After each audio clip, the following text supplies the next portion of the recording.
What's up, guys? It's your boy Dustin with the lens. Today we're doing a review video on the Godox tt520 version 3. Now, right off the bat, if you're a new photographer, this is going to be a great thing for you. It's easy to use, it works well, and if you're a new photographer, all you're doing is shooting events, you're shooting some outdoor things, you're shooting some things where you just need a little bit of flash, a little bit of power. This will do it for you.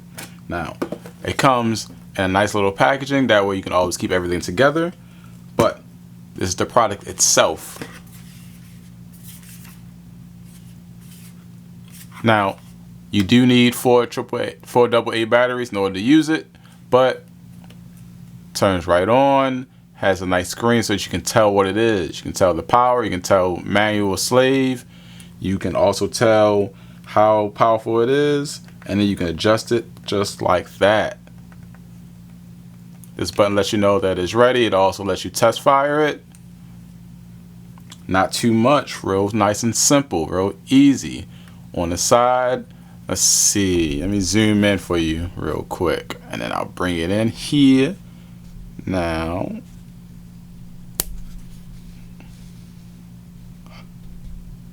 alright, so right here, this is just so that you can change the channel so that it syncs up with the trigger that also comes in the box. Again, on the bottom of it, it just matches what you have up there, that way you can sync everything up.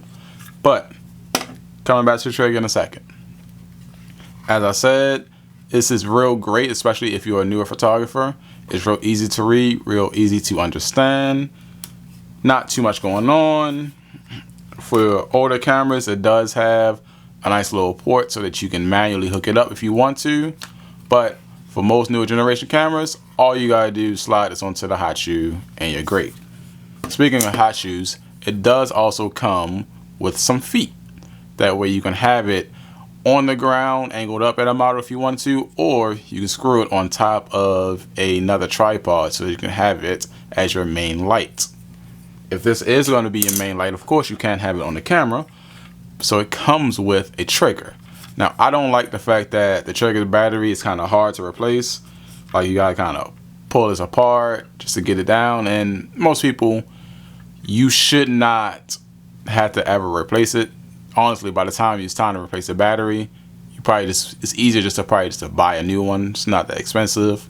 But yeah, that's my only beef about the trigger. It's just that, one, you can't replace the battery yourself. Two, it does not have anything on it, so you can't adjust any settings here. You gotta adjust it on the trigger, then you gotta come back. You gotta adjust it on the camera, then you gotta come back so that you can use the trigger. Only one button on top lets you know whether or not it's working. That way you can test it out. As you see, nothing's happening, but that's only because I turned this off. Turn it back on. There you go. And yeah. Now, let's bring this back into focus now. Perfect. That'll work. Now, I've used this for about 3 shoots now. I've been enjoying it, especially since I've been using off-brand versions of this. I've been using I've been using some version I just grabbed at Walmart, and this has not disappointed me. It hasn't overheated. I have been able to use it at full power for multiple shots and not have to worry about whether or not it's gonna conk out on me. Now, that's not to say using it for a full event doesn't mean I'm gonna be able to use it again for the next full event, because again, it's battery powered. So all 4 batteries, realistically, you're only gonna get one really good event out of it. Then you have to replace the batteries, which isn't too much of a downhill point. But if you're buying good batteries, then you may want to invest in finally upgrading to the next version of it, because eventually it'll start costing you more than it's worth.